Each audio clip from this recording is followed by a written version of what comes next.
Join us by the fireside for our evening tales of true life's strange experiences with things that lie beyond the veil of the known and into the misty depths of the mysterious and unknown.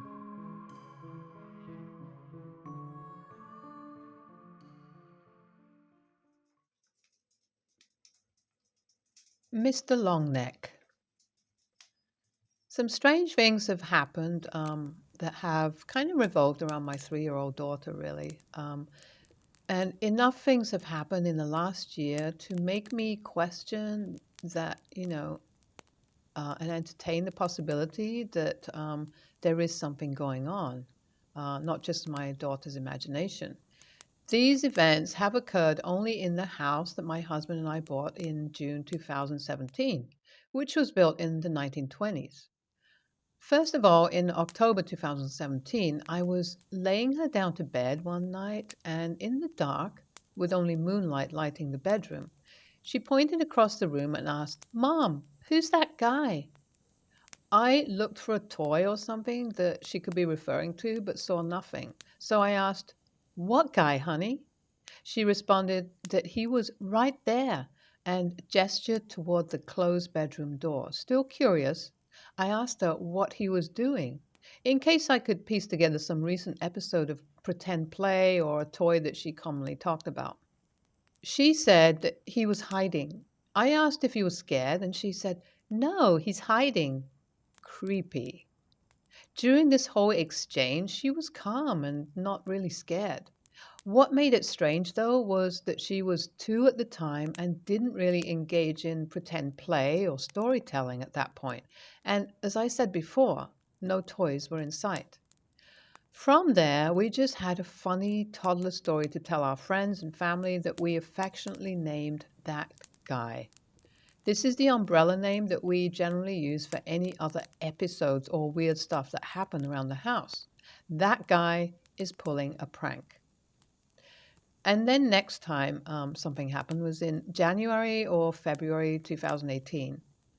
I was again laying her down for bed along with her then 6-month-old brother.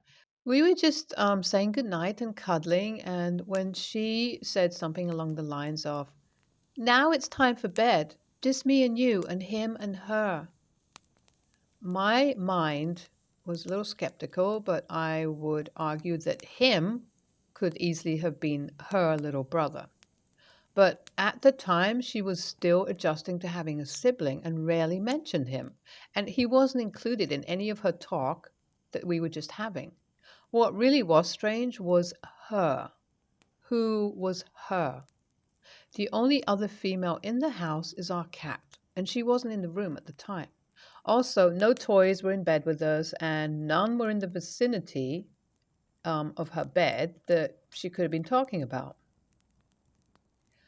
Anyway, a little while later that spring, a new name came into the conversation: Mr. Longneck. My daughter has this weird thing where she likes touching necks. Sometimes it's cuddly, sometimes it's when she's playing. We can't really explain it other than kids do weird stuff sometimes, and it started before we moved into this house. Anyway, she was getting put down for a nap and was a little highly strung. She was doing her usual neck grabbing thing and suddenly did it a little tougher than usual, but not enough to hurt, and said in a growly voice, "Mr. Longneck, Mr. Longneck."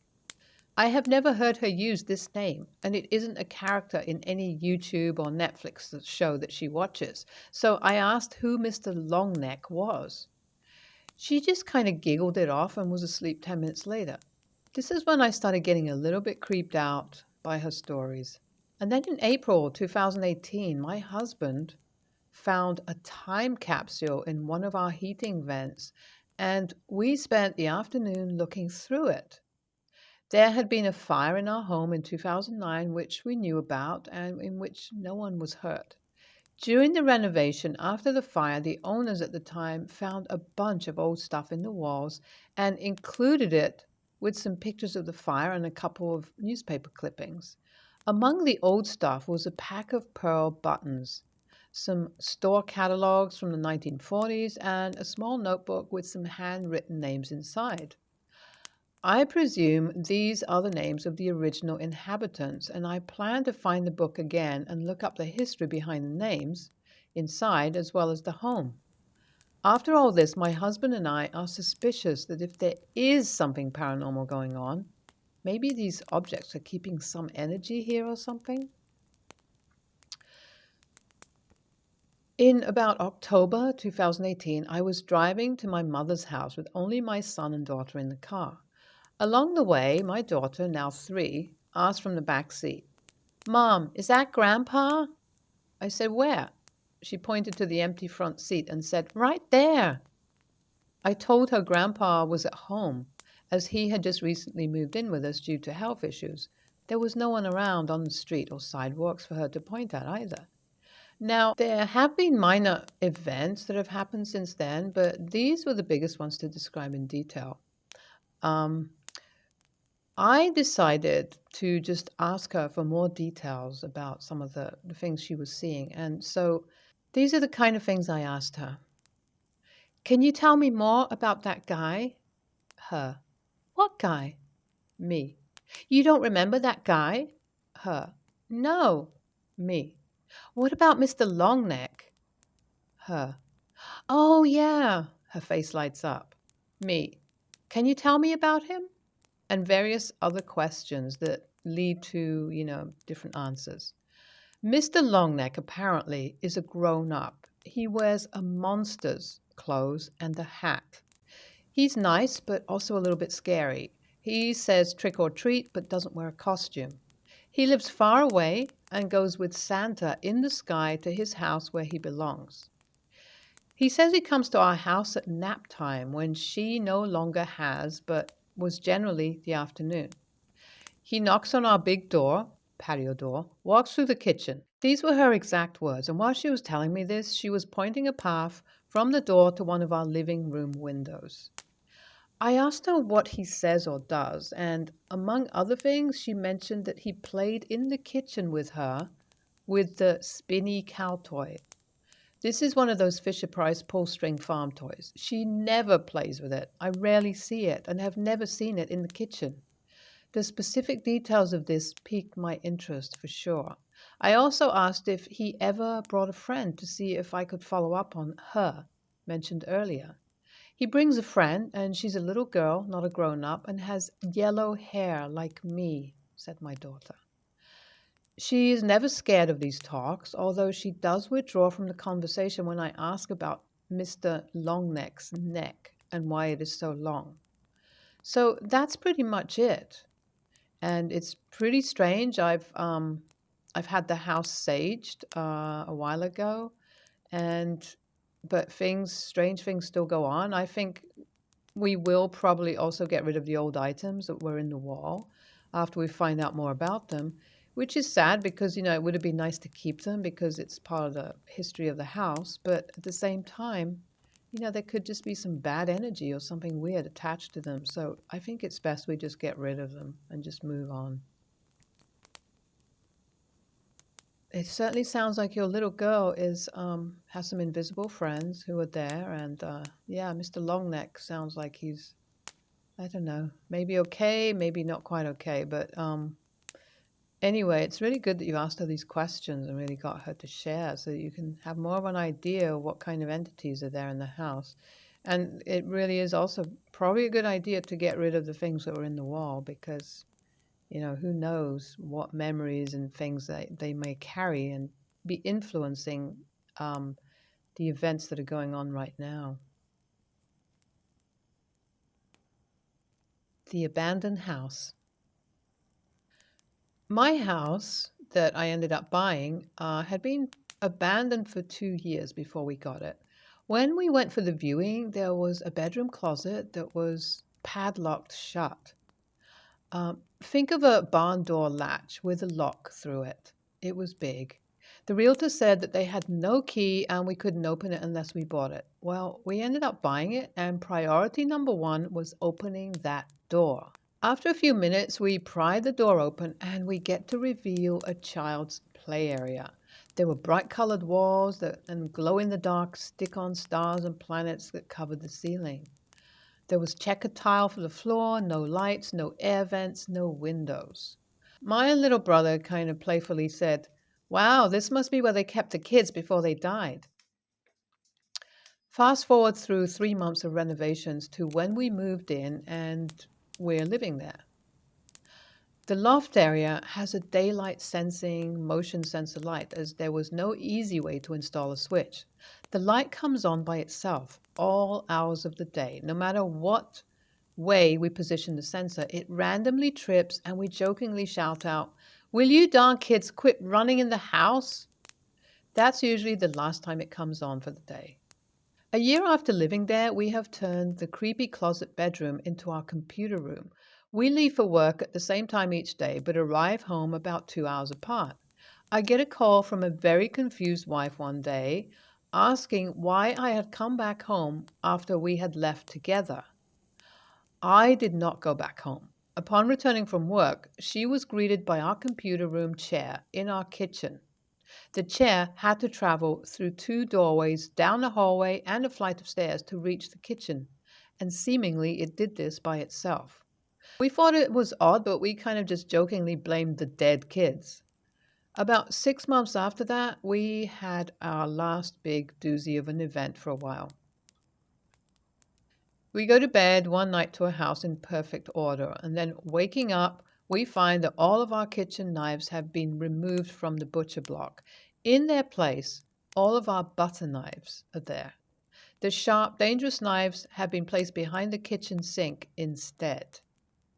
We neither one of us had moved them. We both were pretty freaked out by this, and we spent the whole day away from the house trying to sort this out. We decided we were being unreasonable, and we went home to forget the whole ordeal after a while because, what else were we supposed to do? This was our home.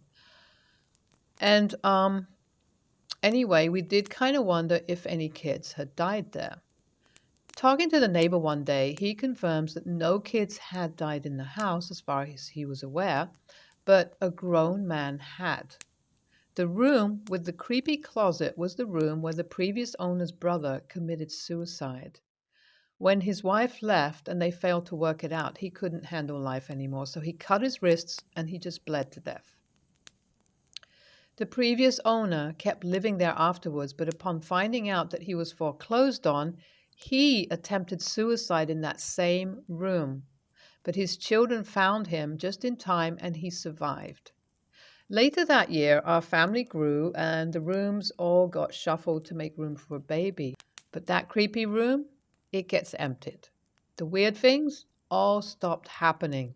To this day, 9 years later, that room is only used for storage. My 4-year-old son plays in there occasionally, but even in the daytime, with all the light that comes in through the window in the bedroom, he turns every light on in that room. When I asked him why, he just said, "It makes it less weird to play in there." It certainly sounds like that guy is still hanging around in there, doesn't it? The first guy who committed suicide. I guess he still has some things to sort out, but he's trying to get your attention for some reason.